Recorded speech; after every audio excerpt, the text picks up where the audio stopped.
हाँ जी बच्चों, आज फिर मैं आपके पास एक नई कहानी के साथ। आपको याद होगा पिछली कहानी में मैंने आपको उड़ाऊ पुत्र की बारे में बताया था, जो अपना सारा धन लेकर अपने पिता से और दूर देश में चला गया था और अपना सारा धन वहाँ पर उड़ा के खर्च करके ख़त्म करके और अंत में पश्चाताप करके वापस पिता के पास आ जाता है और पिता का खुशी का ठिकाना नहीं रहता। तो क्या होता है बच्चों कि उसका जो भाई था, जो पिता के साथ रहता था, वो जब खेत से वापस आता है तो उसको म्यूजिक सुनाई देती है और बड़ी पार्टी की एक शब्द सुनाई देता है। तो वो अपने एक मजदूर से पूछता है, भाई घर में क्या हो रहा है? तो उसका मजदूर कहता है, आपका जो भाई था जो दूर देश चला गया था वो वापस आ गया है और पिता बहुत खुश है। उसने एक बहुत बड़ी सी पार्टी रखी है और उसके लिए नए नए कपड़े, नए नए जूतियां और पिता बहुत खुश है। मगर बच्चों क्या होता है ना, ये जो भाई था इसको लगता है, अरे पिता ने मेरे लिए तो कभी पार्टी नहीं की, मेरे लिए तो नए नए कपड़े नहीं सिलाए, लेकिन ये तो सब कुछ लुटा के वापस आया है, इसके लिए इतना सब कुछ कर रहे हैं। उसके अंदर एक जलन आ जाती है बच्चों, ईर्ष्या आ जाती है और वो बहुत परेशान हो जाता है। वो कहता है मैं अंदर नहीं जाऊंगा। लेकिन पिता को जब पता चलता है ना बच्चों कि वो ऐसे गुस्सा हो गया, तो पिता बाहर आता है, बाहर आके उसको मनाता है, बेटा तुझे तो खुश होना चाहिए, देख जिसको हम खोया हुआ समझ रहे थे, जो खो गया था वो मिल गया है, जिसे हम मरा हुआ समझ रहे थे वो जिंदा है। लेकिन वो लड़का मानता नहीं है। तो बच्चों मैं आपसे एक बात यहाँ कहना चाहती हूँ कि आपके माता पिता के लिए सारे बच्चे एक से होते हैं। तो और हमारे परमेश्वर ने भी बोला है फिलिपियों 2 और 3 में, पर दीनता से एक दूसरे को अपने से अच्छा समझो, हर एक अपने हित की नहीं वरन दूसरे को अपने से अच्छा समझो। प्रभु हमें चाहता है कि हम कंपैशनेट हों, हम प्यार करें, ना कि ईर्ष्या करें। और सब लोगों को कभी ना कभी कुछ ना कुछ अच्छा माता पिता देते जरूर हैं। किसी को कभी देते हैं, किसी को कभी देते हैं, जिसको जैसी जरूरत होती है वैसी पिता माता पिता देते हैं। तो आज फिर मैं आपके साथ एक और कहानी के साथ आई हूँ, जो कि एक परिवार की है जो आपस में बहुत प्यार से रहते थे, माता पिता और उनका एक पुत्र रॉबिन। तो क्या होता है कि वो लोग ज़्यादा पैसे नहीं थे उनके पास, लेकिन खुशियाँ बहुत थी। धीरे धीरे रॉबिन बड़ा होता चला गया और जब वो 4 साल का हुआ तो परमेश्वर ने उन्हें आशीष के रूप में एक और पुत्र दिया। रॉबिन का एक और भाई आया, नोएल। तो क्या होता है बच्चों कि जब वो थोड़ा बड़ा होता है नोएल, तो वो अचानक से किसी दिन झूले से गिर जाता है और जब वो गिर जाता है उसकी कमर में चोट लग जाती है। अब वो बच्चा ना हिल सकता था ना डुल सकता था और लेटा ही रहता था बेचारा, दर्द बहुत होता था।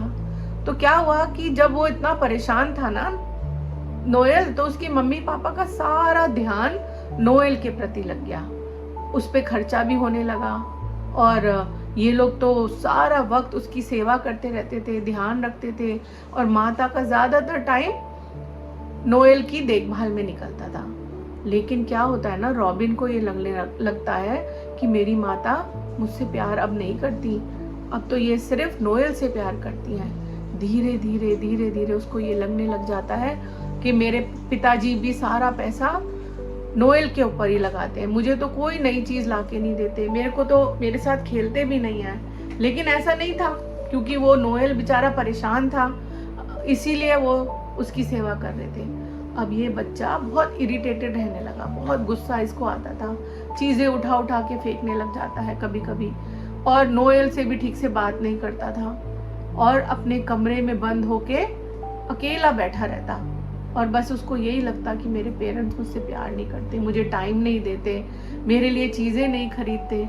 लेकिन धीरे धीरे क्या हुआ, उसके अंदर बहुत गुस्सा आ गया और वो नोएल बड़ा होने लगा, थोड़ा थोड़ा ठीक होने लगा, बैठने लगा, चलने लगा और वो 1 साल के अंदर अंदर ठीक हो गया। मगर इसका गुस्सा कम नहीं हुआ, ये तो उससे चिढ़ने लगा और कभी कभी क्या होता, जब माता और पिता पास नहीं होते तो ये इसकी चीज़ें छुपा देता, उससे छीन लेता, और कभी कभी उसको हल्के से धक्का भी दे देता था। तो इसके अंदर वो जो चीज़ें थी वो सब अंदर बढ़नी शुरू हो गई। तो एक दिन क्या होता है, उनके घर में लड्डू आते हैं और माता दोनों को बराबर बराबर लड्डू दे देती है। अब ये रॉबिन है, इससे कहता है चलो हम खेलते हैं मेहमान मेहमान, मैं तुम्हारे घर में मेहमान बन के आऊंगा और तुम मुझे अपने लड्डू देना। अपने लड्डू तो इसने खा लिए थे रॉबिन ने। अब नोएल के लड्डू के लिए इसने एक चालाकी करी। उसने कहा तुम ऐसा करो, मेरे को कहना ये लड्डू तुम खा लो, मैं तुम्हारा मेहमान बन के आऊंगा। और वो नोएल तो बेचारा सीधा था, उसने कहा भैया भैया आप ये मेरा लड्डू आप खा लो। रॉबिन ने कहा नहीं नहीं भाई मैं नहीं खाऊंगा। बेचारे नोएल ने फिर बोला नहीं नहीं खा लो भैया खा लो। उसने उसके दोनों लड्डू खा लिए, जबकि उसने उसको बोला था ना कि हम सिर्फ प्रिटेंड करेंगे, हम सिर्फ खेलेंगे, मैं खाऊंगा नहीं, लेकिन उसने खा लिए। अब नोएल को बहुत दुख हुआ, वो रोने लगा जोर जोर से। थोड़ी देर में उसकी माता आई, कहने लगी क्यों रो रहे हो बेटा। तो वो नोएल ने अपनी सारी कहानी अपनी माता को सुनाई। तो वो रॉबिन से कहने लगी माता जी आपको भी तो 2 लड्डू मिले थे, आपने क्यों ऐसा किया। अब इसको बहुत गुस्सा आया और ये जोर जोर से चिल्लाने लगा, आप तो बस नोएल से ही प्यार करती हैं, मेरे से तो करती नहीं है, मेरे लिए तो आपको कोई भी प्यार नहीं है, आप मुझसे प्यार नहीं करती। और बहुत जोर जोर से चिल्लाने लगा। उसकी माँ थोड़ी सी घबरा गई, ये क्या हुआ। उन्होंने भी रियलाइज नहीं किया कि इस बच्चे के अंदर इतना गुस्सा भर गया है। उन्होंने भी रियलाइज नहीं किया कि जो हमें टाइम देना चाहिए था नोएल को, सॉरी रॉबिन को, वो हमने नहीं दिया। तो वो बहुत दुखी हो जाती है उसकी माँ, और वो भाग के अपने कमरे में चला गया। और उन्होंने बहुत कोशिश करी बेटा ऐसा नहीं है, लेकिन वो नहीं माना। फिर उन्होंने प्रेयर करी सबने मिलके कि नोएल को, रॉबिन को ठीक कर दीजिए प्रभु जी। लेकिन एक दिन क्या होता है कि ये लोग खेलने के लिए जाते हैं दोनों भाई पार्क में, और अंधेरा होने लगता है और रॉबिन जो है नोएल को पार्क में छोड़ के आ जाता है। बहुत अंधेरा हो जाता है और जब वो घर आता है तो उसकी माँ पूछती है बेटा तुम्हारा भाई कहाँ है, नोएल कहाँ है। तो रॉबिन कहता है मेरे को क्या पता, मैं कोई अपने भाई का रखवाला हूं, आप ध्यान रखो उसका। और इसकी माँ तो इतना डर जाती है बच्चों, इतना डर जाती है, अंधेरा हो रहा है और नोएल है नहीं, और क्या करे, कहाँ चला गया, कहाँ ढूंढे उसको। उसकी माँ बहुत परेशान हो जाती है, लेकिन वो रॉबिन को समझाती है बेटा तुम अपने भाई को क्यों छोड़ के चले आए, हम सब तुमसे बहुत प्यार करते हैं, तुमने जो है वो रॉबिन को वहां छोड़ दिया, अब वो कहाँ होगा, खो गया तो क्या होगा। लेकिन उसको धीरे धीरे एहसास होने लगता है बच्चों, जब अंधेरा बढ़ने लगता है तो उसको एहसास होता है कि मैंने ये गलत किया। परमेश्वर ईर्ष्या करने वालों से खुश नहीं होते। परमेश्वर ने कहा है, उसने संडे स्कूल में सीखा था, अपने भाई से अपने समान प्यार करो, अपने भाई की रक्षा करो, केयर करो। तो वो उसको अंदर से एक गिलानी होने लगती है, एक थोड़ा सा दर्द होने लगता है, दुख होने लगता है कि उसका भाई खो गया तो क्या होगा, और वो जोर जोर से रोने लग जाता है।